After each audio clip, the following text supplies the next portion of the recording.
اور ہنزا کو جو ڈیو رائٹس ملنے چاہیے تھے، ڈیو شیئر ملنا چاہیے تھا، وہ تو بظاہر نظر نہیں آ رہا.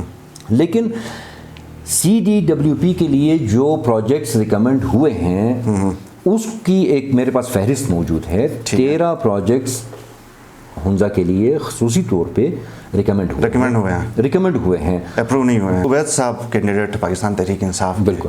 آپ نے کیوں مخالفت کی؟ بنیادی طور پہ میر صاحب ہماری مخالفت جو ہے ان کی ذات کے حوالے سے نہیں تھی.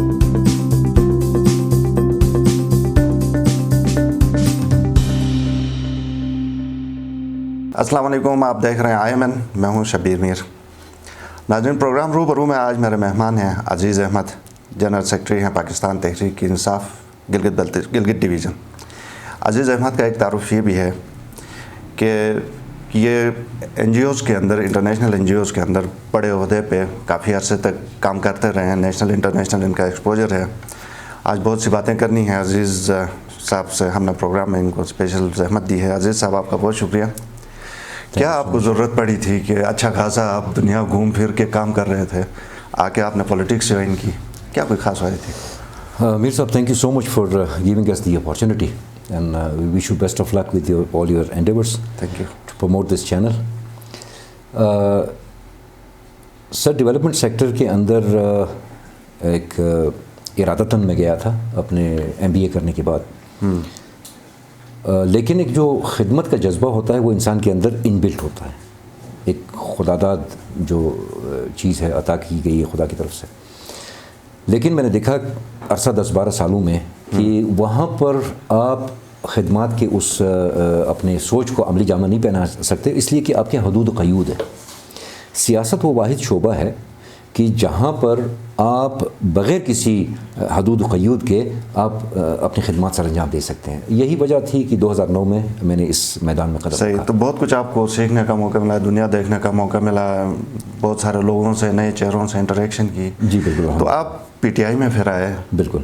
تو لیکن جو آپ کی صلاحیتیں تھیں، آپ کا ٹیلنٹ تھا، اس کے مطابق تو آپ کو پارٹی میں بھی ڈیل نہیں کیا گیا. کیا میں صحیح نہیں ہوں؟ کسی حد تک میں آپ کے ساتھ اتفاق کروں گا کہ جو جس طرح سے ہونا چاہیے تھا اس طرح سے شاید نہیں ہو سکا. لیکن اگر ہم اپنے جو پارٹی کے چیئرمین ہیں، سربراہ ہیں، عمران خان کو دیکھیں تو 22-23 سال کی جدوجہد کے بعد کہیں جا کے انہوں نے ایک مقام حاصل کیا ہے. تو یہ ایک سیاست ایک جہد مسلسل کا نام ہے. یہ کبھی راتوں رات آپ کو اب اس مقام تک نہیں پہنچاتی. نشیب و فراز آتے ہیں، پیچ و خم آتے ہیں، اور یقیناً بہت سارے چیلنجز بھی آپ کو فیس کرنے پڑتے ہیں. وہ چیلنجز آج بھی، بلکہ وہ پہلے سے زیادہ چیلنجز کا سامنا آج بھی ہے، لیکن خدا کی ذات سے بھی مایوسی نہیں ہے، اور انشاءاللہ ان سے بھی نبردہ آزما ہو کے آگے انشاءاللہ ایک مقام تک ضرور پہنچیں گے. جو آپ کا ایکسپوجر ہے ڈیولپمنٹ سیکٹر میں، آپ نے اتنا سارا کام کیا، کس طرح بینیفیشل آپ کا ثابت ہو سکتا ہے ایک پارٹی کے اندر ہوتے ہوئے؟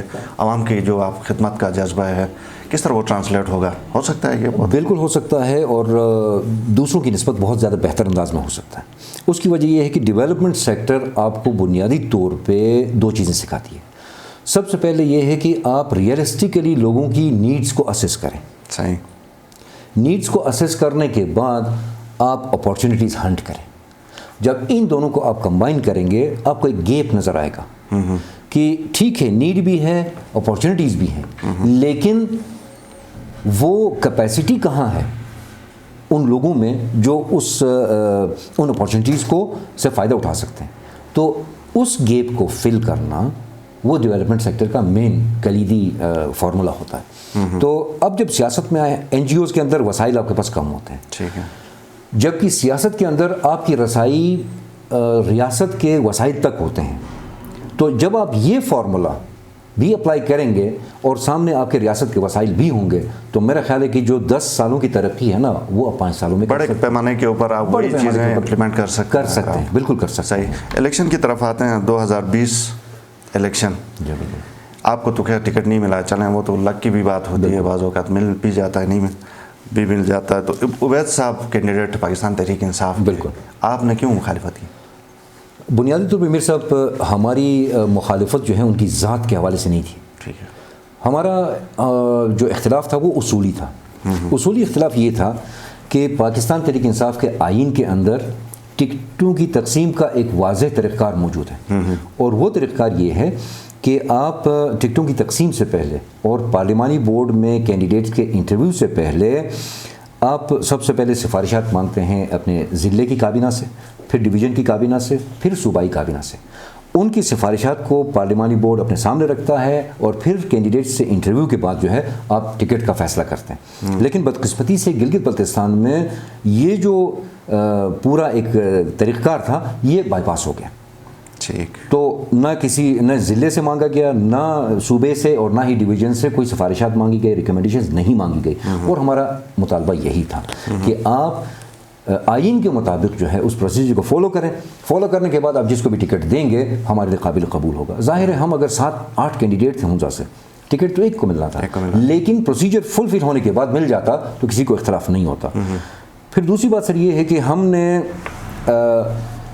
جمہوری روایات کی پاسداری کرتے ہوئے، جمہوری انداز اپناتے ہوئے، نہ ہم نے پارٹی پرچم جلائے خدا نخواستہ، نہ ہم نے عمران خان کے خلاف کوئی نعرے لگائے، نہ پی ٹی آئی کو برا بھلا کہا. ہم نے جمہوری انداز میں یہاں سے کچھ 16 رکنی وفد بنا کے نمائندہ وفد ہنزا سے گیا، 9 دن اسلام آباد میں گزارے. وفاقی وزیر برائے امور کشمیر اور گلگت بلتستان سے ہم نے اپنی میٹنگ کا آغاز کیا، آ کے چیف الیکشن کمشنر اور پھر ملک کے وزیر اعظم اور ہماری جو پی ٹی آئی کے سربراہ ہے ان تک ہمارا پیغام پہنچا.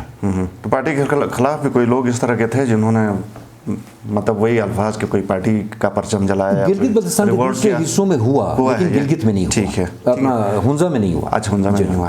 ٹھیک ہے. عبید صاحب کی پھر ٹھیک ہے، جو بھی آپ کی اس وقت کی مخالفت تھی، تو یہ آپ اسی طرح ان کے مخالف ہیں کہ نہیں آپ ان کو سپورٹ کریں گے؟ نہیں، ہماری جو مخالفت تھی وہ الیکشن کی حد تک تھی. ٹھیک ہے، ختم ہو گئی. اب الیکشن میں ہم نے اس وقت اپنے درمیان سے نہ ہم نے کسی اور جماعت کے کینڈیڈیٹ کو سپورٹ کیا، نہ کسی انڈیپینڈنٹ کینڈیڈیٹ کو کیا. اپنے درمیان سے ایک امیدوار سامنے لایا، اس کو سپورٹ کیا. الحمدللہ آج وہ لیڈر آف دی اپوزیشن یعنی دوسرے نمبر پہ ہے حلقے کے اندر.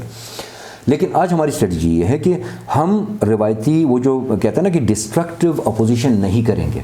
ہم چونکہ آج بھی پی ٹی آئی کا حصہ ہیں، عہدے بدستور ہمارے پاس ہیں، تو ہم یہ کریں گے کہ ہم اپنے کرنل عبید صاحب کو ان کی اسٹرینتھ بنیں گے. ہم ان کا جو ہمارے حشمت صاحب ایک لفظ استعمال کرتے ہیں کہ ان کا دست و بازو بنیں گے ہم، اور ہنزا کی تعمیر و ترقی میں، لوگوں کی زندگیوں میں خوشحالی لانے میں ہم اپنا جو کردار ادا کر سکتے ہیں وہ ہم کریں گے. ٹھیک ہے. یہ ہماری ٹھیک ہے، آپ سپورٹ کریں گے. 5-6 مہینے جتنا بھی ٹائم ہوا ہے پاکستان تحریک انصاف کی حکومت ہے گلگت بلتستان میں، ایک مجھے یہ بتائیے کہ اب تک کی جو پرفارمنس ہے، اگرچہ بہت محدود پیمانہ ہے اس کو جج کرنے کا، لیکن چلیں پھر بھی اگر 5-6 مہینے میں کریں تو یہ کیسی، اور پھر ہنزا کو کچھ نہیں ملا اور آپ لوگ خاموش بیٹھے ہیں. کس چیز میں کچھ نہیں ملا؟ ڈیولپمنٹ جو پروجیکٹس کی بات ہو رہی ہے، احتجاج ہو رہا ہے، مخالفتیں ہو رہی ہیں. جی وزیر اعظم کا خصوصی جی اسی کی بات ہے.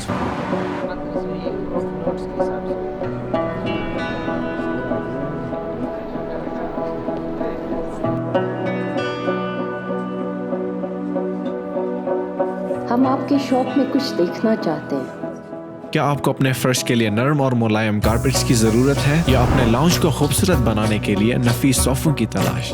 دنیا کے سب سے خوبصورت ایران، ایجپٹ، ترکی کے قالین ہوں، یا آپ کے بچوں کے کھیلنے کے لیے بین بیگ، ماسٹر ملٹی میٹریس اور بھی بہت کچھ صرف اور صرف ہمارے ہاں.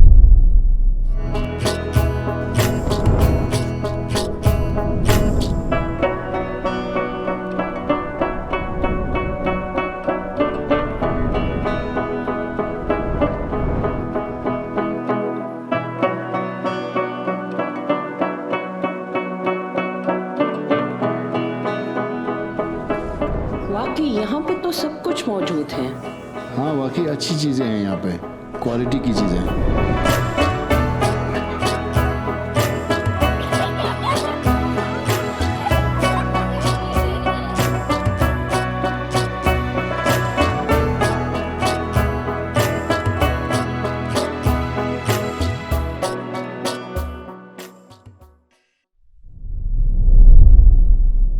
اس میں گزارش کروں کہ ایسا نہیں کہ مطلب چونکہ میری جماعت ہے تو میں اس کو سپورٹ کر رہا ہوں. یہ میرا خیال ہے کہ نامناسب ہوگا کہ اگر ہم کسی 5-6 مہینے میں کسی کی کارکردگی کے اوپر اگر ہم کوئی انالیسس کریں تو میرا خیال ہے.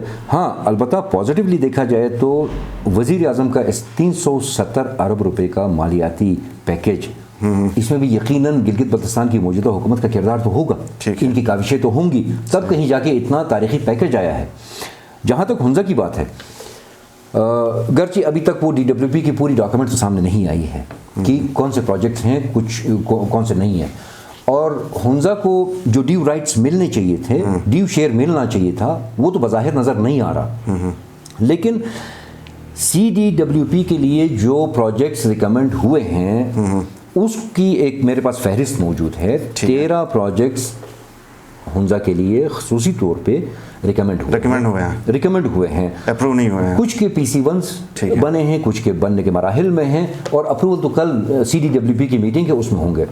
تو میر صاحب اس میں 13 میں جو ایک تو عطاباد کا 20 ارب روپے کا پروجیکٹ ہے 50 میگا واٹ بجلی کا, اس کو اگر آپ سائڈ پہ رکھ بھی لیں نا تو تب بھی 4.5 سے 5 ارب روپے کے پروجیکٹس جو ہے ریکمنڈ ہوئے ہیں. یہ ان پروجیکٹس کے علاوہ ہے جو گلگت بلتستان کے تمام اضلاع کے لیے کچھ مشترکہ بھی ہیں, 7-8 ارب روپے کے فنڈز ہیں, ان کے علاوہ 4.5 سے 5 ارب روپے جو ہے وہ ہنزا کے لیے ریکمنڈ ہوئے ہیں. اب یہ اپروول کے اوپر ہے کہ CDWP میں کتنے پروجیکٹس اپروو ہوتے ہیں, اور ان پروجیکٹس میں ہنزا کی جو سب سے بنیادی مسئلہ تھا وہ سینٹرل ہنزا کے اندر واٹر سپلائی کا تھا, سینیٹیشن کا تھا. تو گریٹر واٹر سپلائی کے نام سے بہت بڑا پروجیکٹ ریکمنڈ ہوا ہے.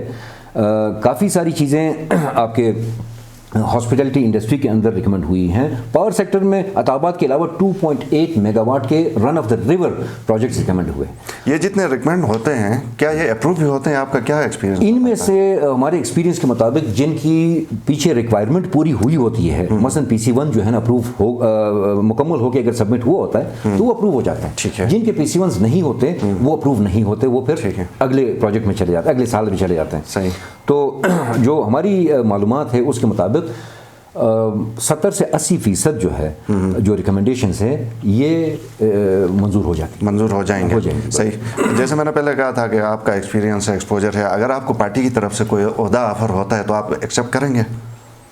بالکل کروں گا, اور عہدہ بھی ایسا کہ مطلب کنڈیشنل ایکسیپٹنس ہوگی؟ نہیں, کنڈیشنل نہیں ہوگی. اچھا. یہ ایک ڈیووشن کے ساتھ وہ ہوگی.